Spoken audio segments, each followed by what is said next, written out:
This is an overview of powering up the whole system. You're going to power on this rack, which will turn on all the equipment in there, and also power on the board.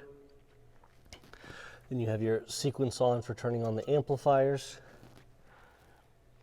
And then for the computer that's going to show you your sound levels, we have tower under the desk here, power buttons on the top.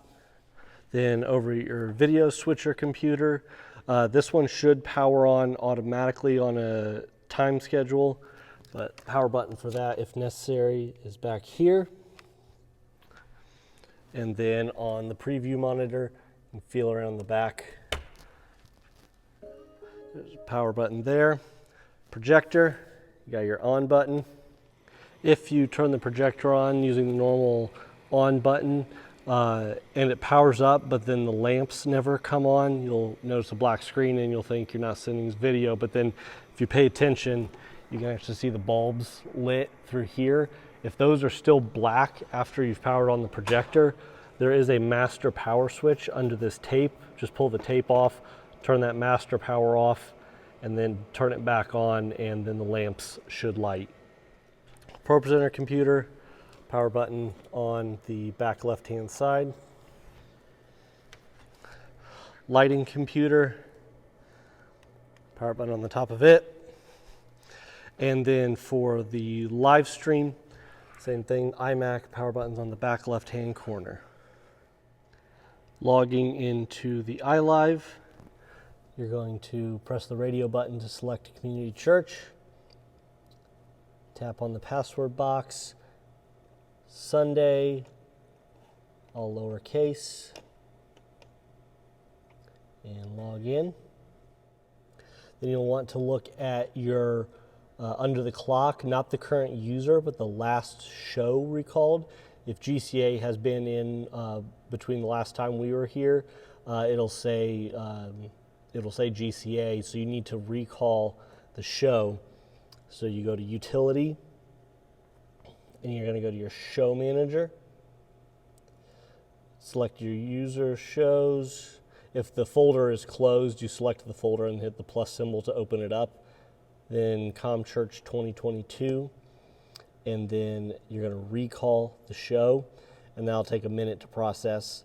At the end of a rehearsal or a Sunday morning, make sure you come back into Show Manager, pick ComChurch 2022 again, and you want to archive the show. It'll say, do you want to overwrite the previous one? And go ahead and say, yes, I do have backups of this on USB, so don't be too concerned about overwriting anything. So one of the things that's connecting a lot of our devices now is the Dante Network, which is just audio over your standard network. But we have several devices that are connected over all of our wireless mics. These receivers are connected via that network. The audio playing from the video switcher for pre-service music is the Pro Presenter computer. Its audio comes over the network, as well as all of the tracks from Matt's laptop. All of that should be routed, but if for some reason something needs to be changed, the software, you have to go to normal view on the SPL meter to get down to the taskbar, but you're going to open up Dante Controller. It's the green checkmark program.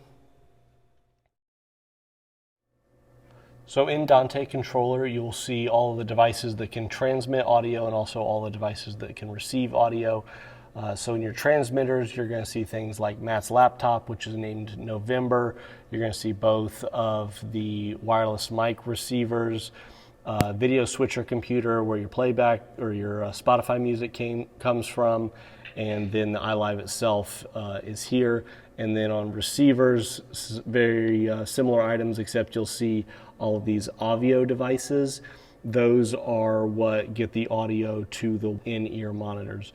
So to route any audio, for example, let's say, for example, Matt's laptop, we could expand it. It has 4 audio channels that it transmits on. And then the iLive, expand it on the receiving side. And you can see that we have audio routed from channel 1 on Matt's laptop to channel 1 of the Dante, in the iLive, and then 2 to 2, 3 to 3, 4 to 4. And then you can see across the board, for example, the wireless mics transmitting their channels 1, 2, 3, and 4 going into channels 5, 6, 7, and 8 on the iLive. Now, note these are the Dante input channel numbers on the iLive, not the iLive's input channels. Let me jump over to iLive to show you what I mean there. Let's go to Matt's microphone and then go to the preamp. You can see that this is actually input 51 on the iLive, but when we were routing in Dante, we were inputting it to channel 5 on the Dante. So that's where you see we've selected our Dante device and we're inputting to channel 5. And so channel 5 of Dante is going into input 51 of the iLive. So make sure you keep that straight when you're thinking about any patching you need to do in Dante. If you're having any issues with audio not being transmitted, come into the network status tab and you can see the devices that are connected and any latency or packet error statuses that you have. If you're having trouble with any of the devices, for example, Matt's laptop, if it's not connected properly and sending audio, you would want to go restart the virtual sound card on his laptop. To open Dante Virtual Sound Card, you're going to come up to the Spotlight search and look for Dante. Find the Dante Virtual Sound Card. And for any device, you should see network status of 1 gigabit per second and then an IP address. If this is normal but it's not connecting, you may need to hit stop and then start it again. And then network interface, there should only be one option, but if for some reason the NIC changes, you would pick the new one here and then you can start it again. Since I have restarted the virtual sound card, you will see that Ableton now is upset because it lost its device connection. So you come back into its preferences and change its audio output device to the Dante Virtual Sound Card. If you are not getting a connection here, you may need to try unplugging, replugging the NIC adapter, this adapter here that's connected to the Ethernet cable, or on occasion I've had trouble with it not recognizing, and something about unplugging and plugging back into the floor pocket itself will actually reset the connection and get it working. And then a final note, the virtual sound card software does not need to be open once it is running. You can close that window and it will not affect anything. This is our main Patchbay on stage. This is how you can route audio to and from the soundboard and various parts of the stage. If you'll notice first, our second and third row are mixer inputs. So that is how you get signal to the soundboard. So you could actually from anywhere on stage run an XLR cable all the way back to this Patchbay and plug it in directly to one of these inputs and you'd get it to the soundboard.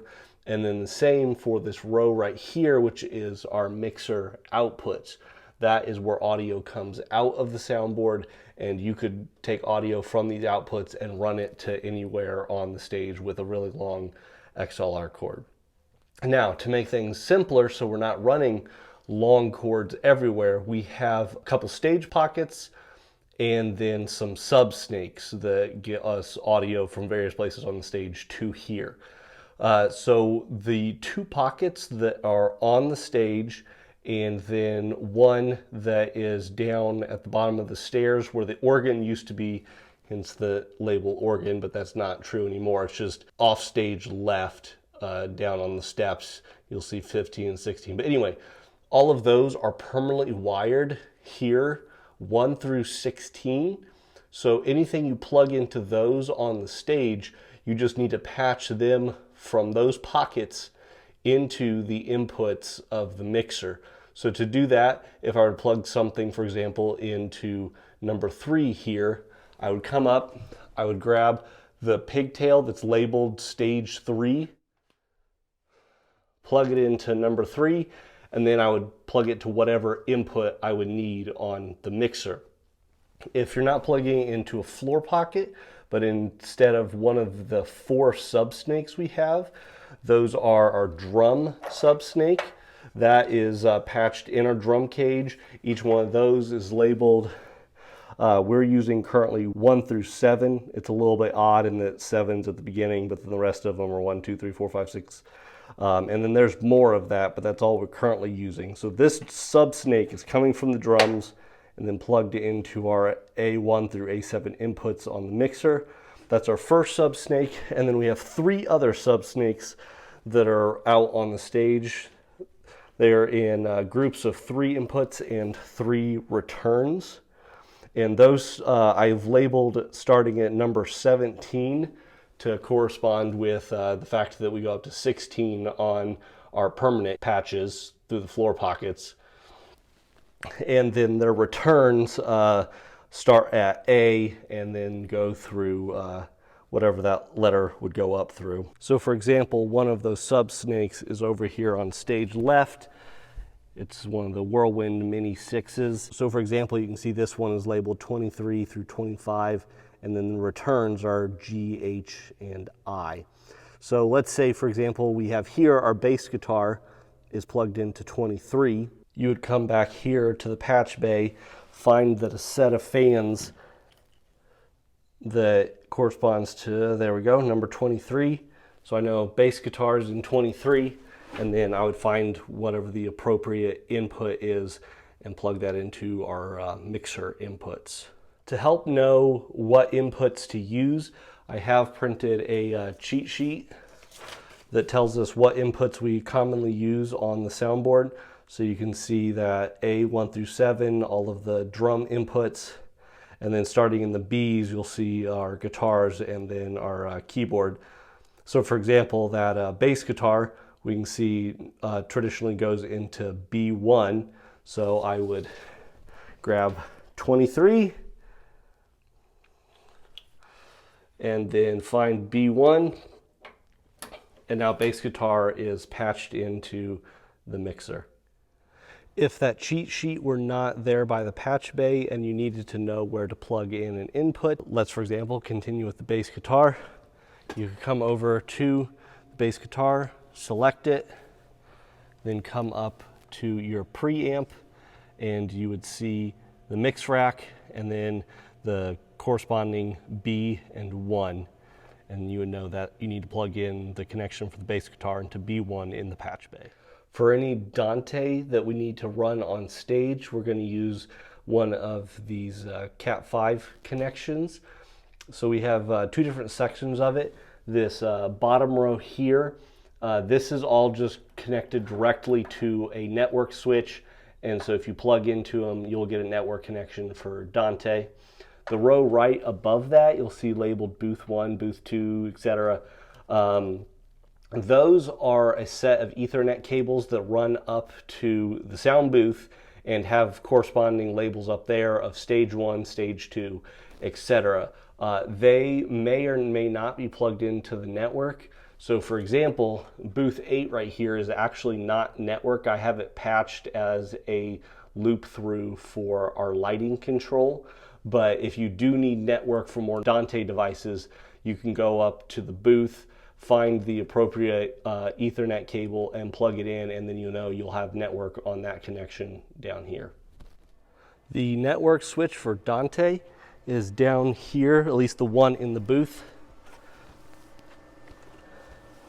And it actually looks like several of them are already patched into the switch. So 4 is on the network, 6 is on the network. All of these are on the network. So you should have plenty of connections. Any additional ones will be in this mess down here.